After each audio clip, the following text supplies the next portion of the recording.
You may have heard the story. I know we ran this on our news this morning. I don't know kind of if anyone saw this coming. It turns out that we are experiencing our worst flu season here in a decade.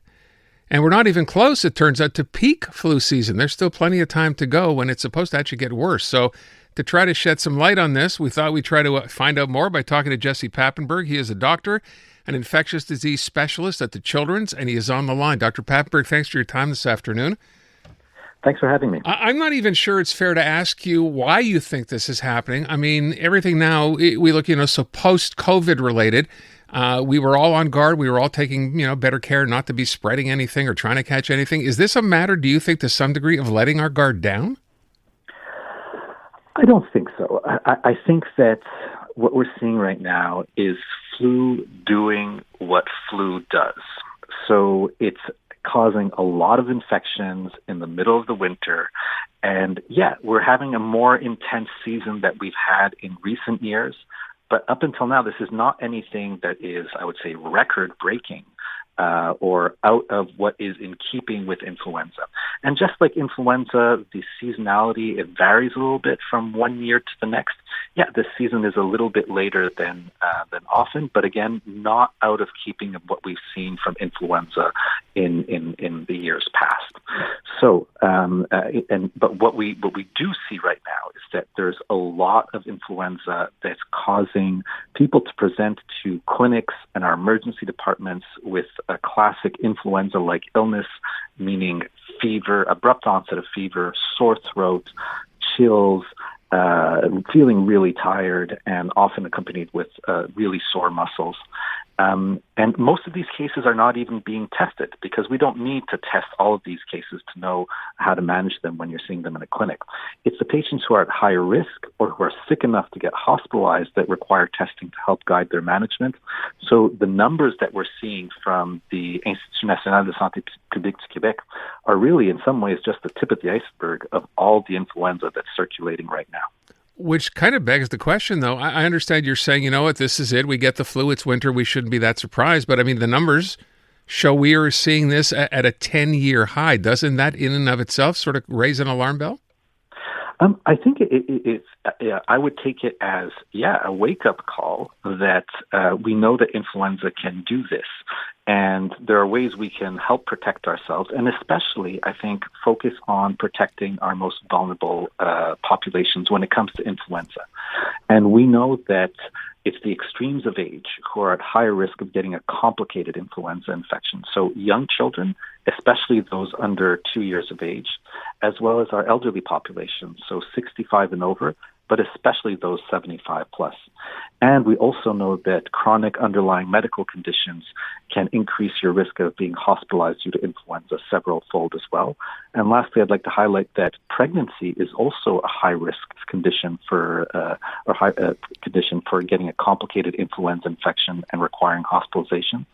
And it's recommended that people who are pregnant also get vaccinated because not only it protects the pregnant person, but it offers some passive protection antibodies to the baby who's born and vulnerable to severe influenza infection during those first few months of life, but yet too young to get vaccinated themselves because influenza vaccination is available for people 6 months of age and older.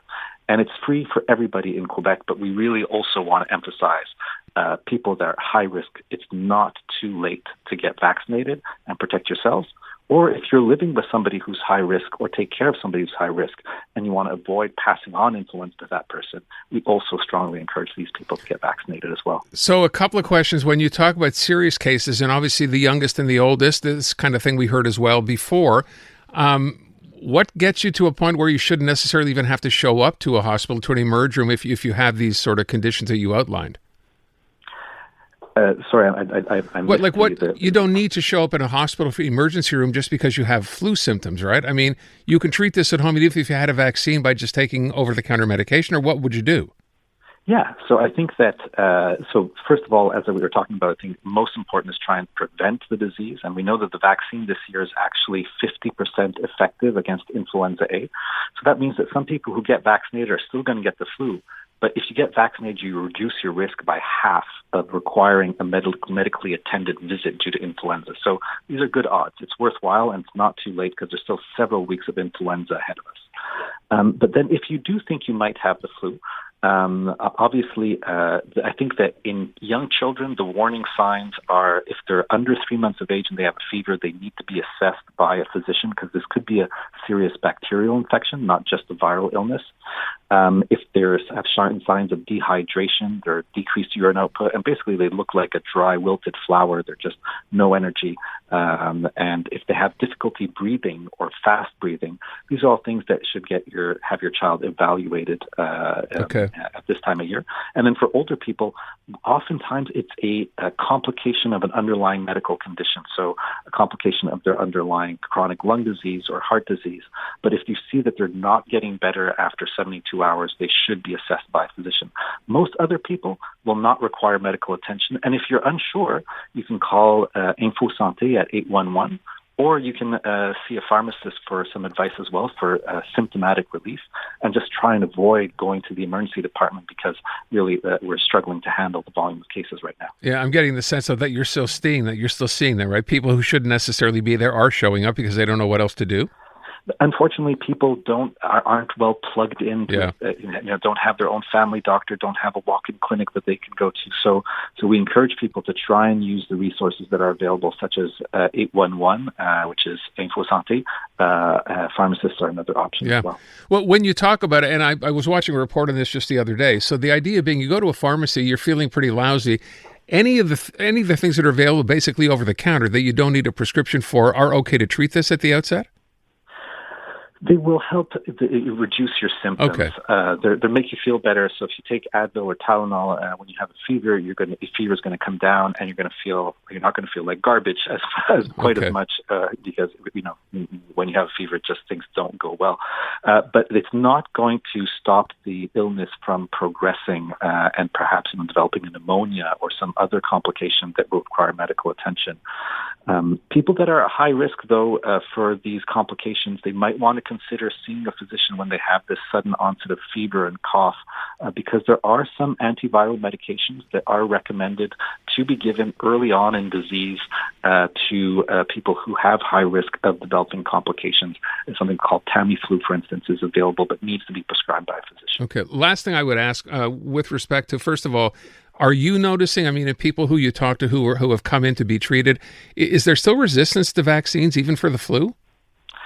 I think that the major problem with flu vaccines is that people see flu as just another winter cold virus, and that you get the flu, but you'll be okay afterwards. And people don't realize that, especially for our vulnerable populations, they're getting influenza is actually a serious risk for developing a complicated illness that requires medical attention and even hospitalization. So I think it's that diminishing the burden of what influenza is, or the risk of influenza. People don't see that as a true risk. So we're really highlighting the importance of getting better vaccination coverage for our most vulnerable populations. Yeah, and as you said, it's worth pointing out again, even though, as you mentioned, the flu vaccine this year is only about 50% effective against, that particular strain, influenza A, it's still better to have had that and have your symptoms minimized than to have gone without it if you can take it, right?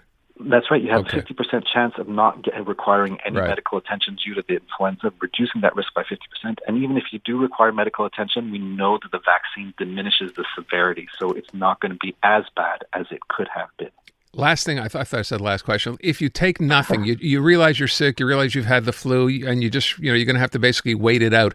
How long? 72 hours, 96 hours? Is there sort of a middle ground here?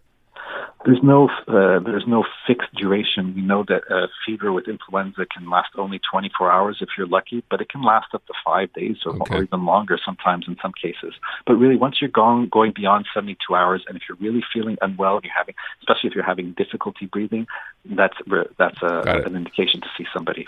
Appreciate it. Dr. Papenburg, thanks so much for your time. It's been a pleasure. Dr. Jesse Papenburg over at the Montreal Children's on the flu, and hopefully some help in there for you as well. Again, for the youngest and the oldest, it is serious, so treat it that way.